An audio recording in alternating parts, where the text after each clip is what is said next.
But I am joined now by the Conservative MP Nadhim Zahawi, who himself was once a refugee from Saddam Hussein's Iraq, and Labour's Diane Abbott, who's standing to be Labour's candidate for Mayor of London and is also a supporter of Jeremy Corbyn. Nadhim Zahawi first. The Prime Minister says necessary and proportionate and entirely lawful. Do you agree? I do agree. I think that Mr. Khan did present a clear and present danger to the United Kingdom. I think the Prime Minister went as far as he could today in the chamber with the constraints of national security.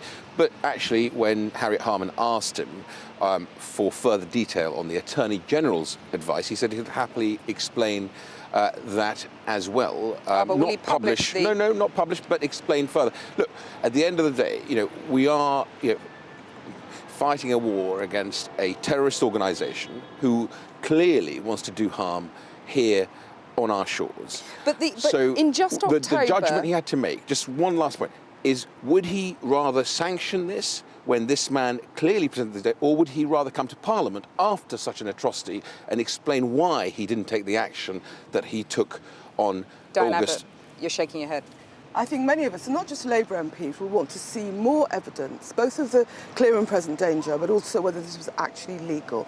The problem with these so-called surgical strikes is, in the end, they're never surgical. Civilians get killed as well. That is what made American drone strikes so unpopular. When you're going to make yourself judge and jury in the killing of a British citizen, you have to come forward with the evidence, and many of us will be pursuing this. OK, and Nadhim Zahawi, in only October, the Defence Secretary said that these drones were not authorised to use weapons.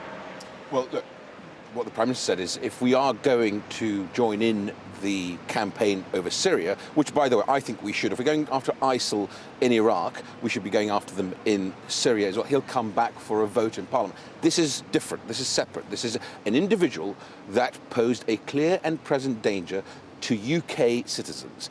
And the Prime Minister had to make a decision based on the Attorney General's advice, based on legal advice on this, to send in the drones to take this terrorist out. I think he did the right thing to safeguard people in the United Kingdom. They only have to get lucky once. The agencies in the UK have to get lucky every single day. We know they're trying time and time again. It may be that this 21-year-old posed a clear and present danger, but I want to see the evidence. And it does seem to me that the Prime Minister looks as if he keeps edging towards a military intervention in Syria. First these drones, then hot pursuit over the border. And we know that very many members of the House of Commons have a lot of concerns about that military intervention. You were not here for the vote on the Iraq war. The House of Commons does not want to get drawn into another land war in the Middle East. And Nadhim Zahawi, the Commons hasn't voted on Syria for 2 years when it vetoed action in Syria.